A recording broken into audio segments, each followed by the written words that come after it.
તો મને એઝ સચ મને એઝ અ ગર્લ મને એવું કશું નથી લાગ્યું.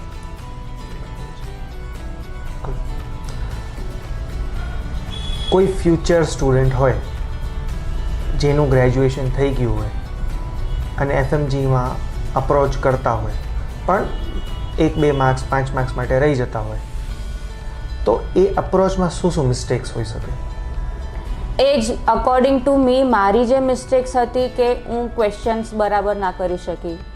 થોડું બહુ બધી નોટ્સને ગેધર બધી જગ્યાએથી હું કરવા માંડી હતી કે ડેમ્સનું મેં લીધું હતું પણ હું બીજા બધામાં બી મિસ્ડ છે ને એ બધામાં બી હું બહુ જ આમ જોતી હતી કે હા આની નોટ્સ સારી છે, પેલાની નોટ્સ સારી છે, શું છે શું નહીં, એટલે હું એ કમ્પેર બી કરતી હતી સાથે. એટલે એ રોંગ હતું મારા માટે. અને એમાં જ ફર્સ્ટ અટેમ્પમાં હું કમ્પેરિઝનમાં થોડો સિલેબસ આમ તેમ થઈ ગયો અને જ્યારે ક્વેશ્ચન્સ સામે આવી રહ્યા હતા તો એ બધું મિક્સઅપ થઈ જતું હતું મારા માટે. બરાબર. એટલે સેકન્ડ અટેમ્પ્ટમાં પણ પછી મેં વિચાર્યું ચલો કંઈ નહીં ડેમ્સ છે તો આપણે એ જ કરીએ. પણ એમાં બી પછી છેલ્લે ના હું અહીંયાથી આ કલેક્ટ કરી લઉં, હું અહીંયાથી આ વાંચી લઉં, હું આમ વાંચી લઉં, એવું બધામાં બી થોડું પછી